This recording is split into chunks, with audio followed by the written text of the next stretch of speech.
All right, so today let's take a deep dive into some practical shamanic techniques for self-care. We're going to be checking out a YouTube video from Jon Rasmussen. Okay. And he shares some really actionable tips. Right. So you can integrate into your daily life right away. Love that Jon Rasmussen's approach is great. Yeah. He really bridges ancient shamanic wisdom with a modern practical perspective. Totally. And I'm really interested in what he has to say about movement. Oh, yeah. Because it seems counterintuitive, right? Yeah. When we think about self-care, we often picture quiet meditation, Right. relaxation techniques. Sure. But Jon Rasmussen really emphasizes the power of movement as a way to shift energy and connect with ourselves on a deeper level. Yeah, that's one of the key distinctions of shamanism. Understanding that energy isn't just this abstract concept, but something we can directly interact with and shift through physical action. Yeah, exactly. And he talks about this technique called cutting cords, Right. which uses movement to help release lingering mental attachments. I love that. After a stressful day, sometimes I feel like I'm carrying the energy of those interactions with me. For sure. And this technique seems like a way to reclaim that energy. Totally. And create a sense of mental clarity. It is. It's like acknowledging that we can pick up and carry energetic imprints from others. Right. And consciously choosing to release what no longer serves us. It's about setting boundaries, not just physically, but energetically. I love it. So how does this cutting cords technique actually work? Jon Rasmussen suggests using hand gestures, feathers, or even visualizing a sword to cut these energetic cords. It's really about finding what resonates with you and using it with intention. So it's almost like a symbolic act that helps us shift our mental and emotional state. Precisely. And that's the beauty of shamanic practices. Okay. They often use symbolism and ritual to tap into deeper levels of awareness and create tangible shifts in our energy. Okay, so we've got movement for clearing energetic clutter. Yeah. What else does Jon Rasmussen suggest for maintaining a healthy flow of energy? Well, he also talks about a water-based technique for cleansing chakras. Oh, interesting. I've heard of other cleansing rituals involving smoke or incense. Right. But water seems particularly accessible. It is. And Jon Rasmussen emphasizes that water isn't just about physical cleansing, but about intention. Okay. You can use counterclockwise motions with your hand over each chakra to backwash and release stagnant energy. Wow. And then clockwise motions to restore flow. And you can do this while washing your hands, showering, or even just visualizing water, right? Exactly. It's another example of how shamanism weaves these practices into everyday life. Yeah. The key is to infuse the simple act of using water with the purpose of energetic cleansing. It's almost like creating your own personal ritual right there in your bathroom. Exactly. And rituals are powerful. Yeah. They help us focus our attention and tap into that deeper level of awareness where real transformation can happen. Now, along with movement and water, Jon Rasmussen also highlights the power of breath. Oh, yeah. It's so interesting how something so simple and essential can be such a potent tool for self-care. We all know that taking a deep breath can help calm us down. Right. But in shamanism, breath is seen as so much more than just oxygen. For sure. It's viewed as a manifestation of spirit or life force.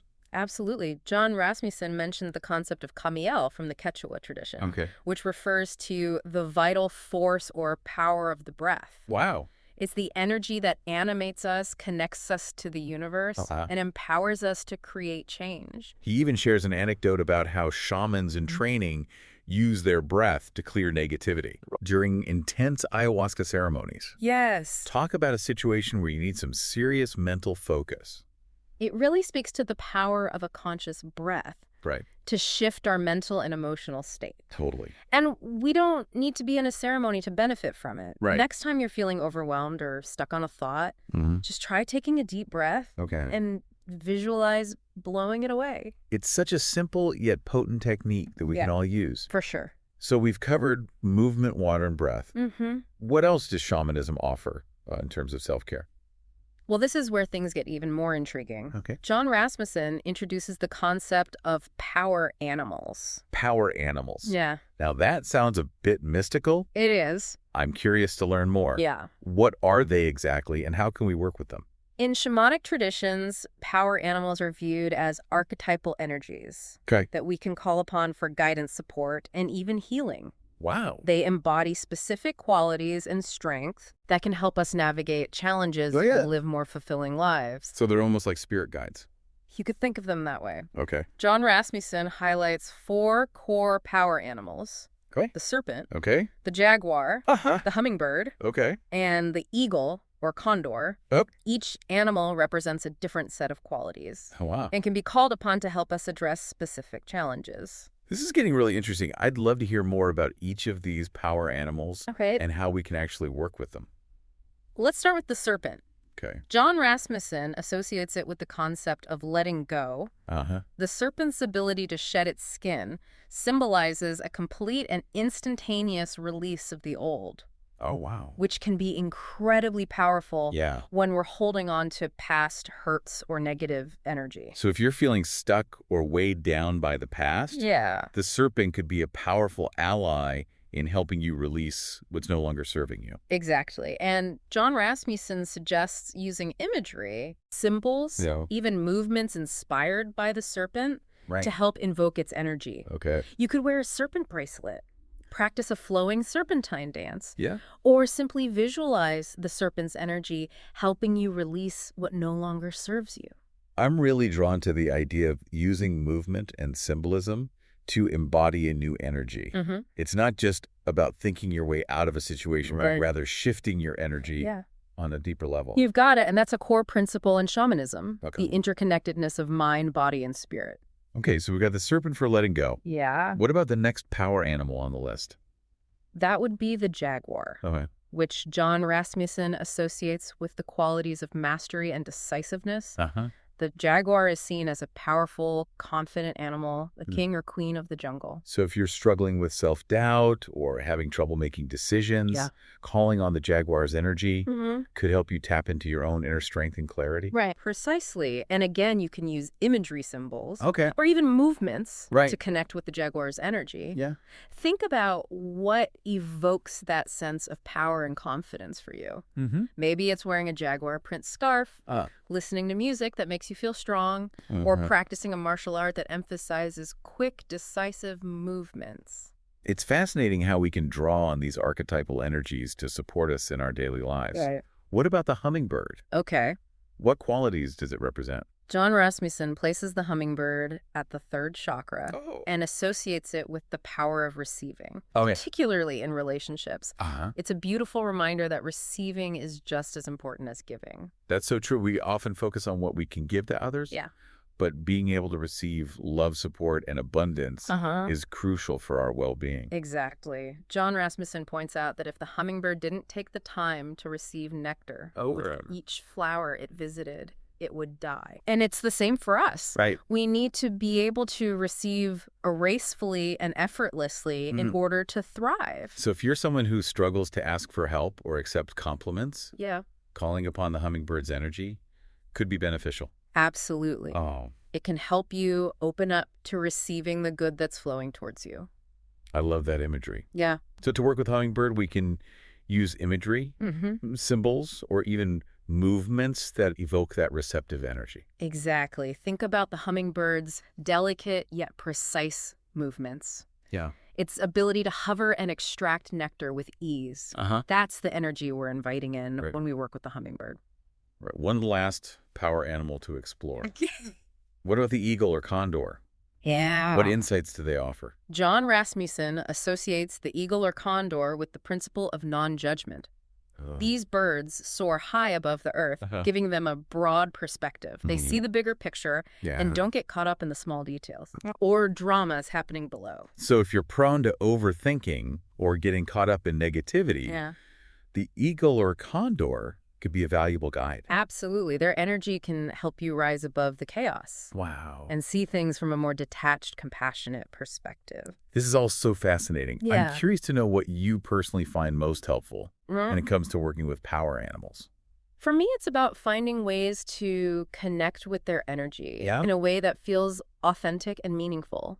Sometimes it's through imagery or visualization. Okay. Other times it's through spending time in nature and observing their movements. It's about finding what resonates with you and using it as a way to embody the qualities you're seeking. Exactly. It's not about blindly following a set of rules, but rather about developing a personal relationship with these archetypal energies. And speaking of personalizing these practices, Jon Rasmussen also shares some insights on manifestation. Oh, yeah. From a shamanic perspective. He does. Okay. Yes, he talks about the concept of experiential manifestation. Okay. Which emphasizes the importance of focusing on the experience we're seeking to create, rather than getting caught up in the specific form. So instead of focusing on getting a specific job, you might focus on the feeling of fulfillment and purpose that you hope that job will bring. Exactly. Or if you're wanting to manifest a new home, instead of fixating on a specific number of bedrooms or location, you might focus on the feeling of peace, spaciousness, or belonging that you associate with home. That's a really powerful shift in perspective. It is. It's not about trying to control the external details, but rather about aligning our energy with the feelings we want to experience. You got it. And that's where the power of emotion comes in. Okay. Our emotions act as a powerful energetic signal for manifestation. So if you're trying to attract something into your life, it's essential to tap into the feeling of what you want. Yeah. Rather than getting caught up in the specifics. So how do we actually put this into practice? Okay. How do we cultivate those feelings and send out that powerful energetic signal? Jon Rasmussen mentions the creation of destiny altars. Destiny altars? Yes. That sounds interesting. It is. What are they exactly? They're essentially personalized altars or sacred spaces that you create to evoke the feelings associated with your desires. Oh. It's about surrounding yourself with the energy of what you want to create. So if you're trying to manifest a loving relationship, you might create an altar filled with images, objects, and scents that evoke feelings of love, joy, and connection. Precisely. And it doesn't have to be limited to physical objects. Music, poetry, even spending time in nature can all be powerful ways to evoke those desired feelings. It's like you're creating an immersive experience that aligns your energy with your desires. This is also fascinating. We've covered a lot of ground already. Because petting cords, to power animals, to destiny altars, I'm feeling inspired to start incorporating some of these practices into my own life. Me too. It's a reminder that we have so much more power to shape our reality than we often realize. And shamanism offers these incredibly practical and accessible tools to help us do just that. So before we move on to even more techniques, I want to quickly recap the key takeaways we've explored so far. We started with the power of movement for clearing energetic clutter, and then moved into the cleansing properties of water, emphasizing the importance of intention in these practices. We also explored the simple yet potent practice of using the breath to connect with our life force energy and shift our mental and emotional state. It's so powerful. Then we ventured into the fascinating realm of power animals. Learning about the serpent for letting go, the jaguar for mastery and decisiveness, the hummingbird for receiving, and the eagle or condor for non-judgment. And finally, we touched on the concept of experiential manifestation. Emphasizing the importance of focusing on the feelings we want to create rather than getting stuck on the specific forms. It's a powerful concept. It's been quite a journey so far. It has been. And there's still more to explore. There is a lot more. You know, it's amazing how Jon Rasmussen seamlessly blends these ancient practices with modern life. It's not about retreating to a cave or wearing feathers. It's about finding those nuggets of wisdom that we can apply to our everyday stresses and desires. What fascinates me is how shamanism views the world as this interconnected web of energy. It's not just a nice idea. It's a fundamental principle that shapes their practices. Unpack that a bit for me. How does that interconnectedness play out in these self-care techniques? Well, take cutting cords, for example. It acknowledges that we're not energetically isolated. We pick up and carry energies from our interactions. And sometimes we need to consciously release those to reclaim our own energetic space. It's like energetic hygiene. Like we're participating in an energetic ecosystem. Exactly. And we need to be mindful of what we're absorbing and releasing. And I see how that idea extends to the chakra cleansing technique as well. It's about maintaining a healthy flow of energy within our own bodies. Exactly. And when we work with power animals, we're tapping into those archetypal energies that exist in nature. Okay. It's a reminder that we're not separate from the natural world. We're a part of it. Right. We're drawing on the strength and wisdom of these animal energies to help us navigate our own lives. Okay. And even the concept of experiential manifestation speaks to this interconnectedness. We're acknowledging that our thoughts, emotions, and intentions have an impact on the world around us. What? We're not just passive observers. We're active participants in shaping our reality. So it's not just about self-care and isolation. Right. It's about recognizing that our personal well-being is interconnected with the well-being of everything around us. Yeah. It makes me wonder, do you think shamanism offers a different perspective on the idea of self-improvement? Oh, that's interesting. Compared to, say, traditional Western psychology? That's a really good question. Yeah. I think Western psychology often focuses on analyzing and fixing what's perceived as wrong with the individual. Right. Whereas shamanism seems to start from a place of wholeness and interconnectedness. Okay. It's less about fixing and more about aligning with the natural flow of energy and tapping into the wisdom that already exists within us and around us. It's almost like remembering who we truly are, rather than trying to become someone else. Exactly. And I think that's a really empowering message. Right. It's not about striving for some external ideal, but rather about rediscovering our own innate wisdom and power. I'm curious, out of all these techniques we've discussed, is there one that particularly resonates with you? Or that you found to be especially helpful in your own life? You know, I find myself drawn to the simplicity and accessibility of the breathwork practices. Okay. In moments of stress or overwhelm, just taking a few conscious breaths can make a world of difference. Right. It helps me ground myself, reconnect with my center, and approach challenges with more clarity and calm. Right. It's amazing how such a simple act can be so powerful. I completely agree. There's something so grounding and primal about connecting with our breath.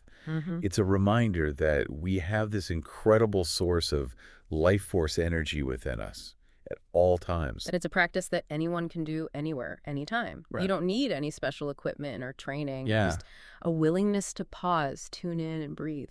It's a beautiful reminder that self-care doesn't have to be complicated or time-consuming. Sometimes the simplest practices can be the most profound. Absolutely. And speaking of simple yet profound, I'm curious to hear your thoughts on Jon Rasmussen's emphasis on experiential learning. Well, for me, it's one of the most appealing aspects of shamanism. Yeah. It's not about blindly following a set of rules or dogmas. Right. It's about exploring, experimenting, and discovering what works for you. Yeah. It's about cultivating a direct relationship with the natural world, with your own intuition, and with the unseen forces that shape our reality. It's about trusting your own inner compass. Right. And allowing your own experiences to guide you on your journey. Exactly. And I think that's a really valuable approach to self-care in general. Yeah. It's about being curious, open-minded, and willing to step outside of our comfort zones to find what truly nourishes us. I love that. It's about reclaiming our power to choose what feels good, what resonates with us, and what supports our overall well-being. Yeah. It's about remembering that we are the experts of our own experience. And that we have everything we need within us to heal, to grow, and to create a life that feels aligned and fulfilling. Beautifully said. I think it's a wonderful reminder as we continue exploring these practices. Now, I know we've been talking a lot about specific techniques, but I'm also curious about the overall philosophy that underpins shamanism. Okay. What are some of the core beliefs or principles that shape this tradition? Well, as we touched on earlier, one of the most fundamental principles is the interconnectedness of all things. Right. There's this understanding that everything is energy, and that energy is constantly flowing and interacting. Okay. We're not separate from nature, from each other, or from the spiritual realm. Yeah. We're all part of a larger web of life. It's like the saying, we are all connected, but taken to a whole new level. It's not just a philosophical concept. It's a lived experience, a way of being in the world. And it seems like this interconnectedness is something that shamans actively work with and cultivate. Absolutely. They see themselves as bridges between the physical and spiritual realms, using their knowledge and skills to bring balance and healing to themselves, their communities, and the world around them. That's a powerful image. Yeah. It's not just about personal transformation. Right. It's about being of service to something larger than ourselves. And I think that's where the true beauty of shamanism lies. Mm-hmm. It's a path of personal empowerment. Right. That also recognizes our responsibility to the collective. Yeah. It's about recognizing that when we heal ourselves, right, we contribute to the healing of the whole. It's like that ripple effect when we step into our power and live in alignment with our purpose. Yeah. We inspire and uplift others to do the same. Exactly. And that's why I believe these shamanic practices are so relevant today. Mm-hmm. We're living in a time where so many people are feeling disconnected, lost, and searching for meaning. Right. Shamanism offers a pathway back to ourselves, to nature, to the sacred, and to each other. It's a reminder that we have the power to create a more harmonious and fulfilling world. Yeah. Both for ourselves and for future generations. And that power starts with each and every one of us. Right. It starts with cultivating awareness, tending to our own well-being, and choosing to live in alignment with our values. This has been such an insightful conversation. Mm-hmm. I'm feeling really inspired to continue exploring these shamanic practices. Yeah. And to see how I can integrate them into my own life. Me too. Yeah. It's a reminder that we're all on a journey of growth and discovery. Yeah. And that there are so many tools and resources available to support us along the way. And that sometimes the most profound wisdom can be found in the simplest of practices. Absolutely. And that's what makes Jon Rasmussen's teaching so appealing. Right. He reminds us that shamanism isn't just about mystical rituals or far-off journeys. It's about cultivating a deeper connection with ourselves, with nature, and with the unseen forces that shape our reality. Right. And it's a journey that anyone can embark on, regardless of their background or beliefs. Okay, before we wrap up this deep dive, I'm curious to hear what stood out to you from everything we've discussed so far. Is there a particular technique, concept, or insight that resonates most strongly with you? What's truly fascinating is the way Jon Rasmussen emphasizes experiential learning. Okay. Shamanism isn't a dogma or a set of rigid beliefs. Right. It's an invitation to explore, experiment, and discover what works for you. And I think that's a really valuable approach to self-care in general. I love that. It's about trusting our own intuition and allowing our experiences to be our guide. Yeah. Yeah. It really is. It takes the pressure off having to do things right. Right. And instead encourages us to approach self-care with a sense of curiosity and playfulness. Yeah, for sure. And speaking of playfulness, I'm reminded of Jon Rasmussen's advice to find joy in the process. Yeah. He emphasizes that self-care shouldn't feel like a chore or another item on your to-do list. Yeah, it's about finding those practices that light you up, that make you feel more alive and connected. Exactly. Whether it's dancing, singing, spending time in nature, or creating a beautiful destiny altar. Right. It's all about infusing your self-care routine with a sense of joy and celebration. Absolutely. And that joy becomes part of the energetic signal you're sending out into the world.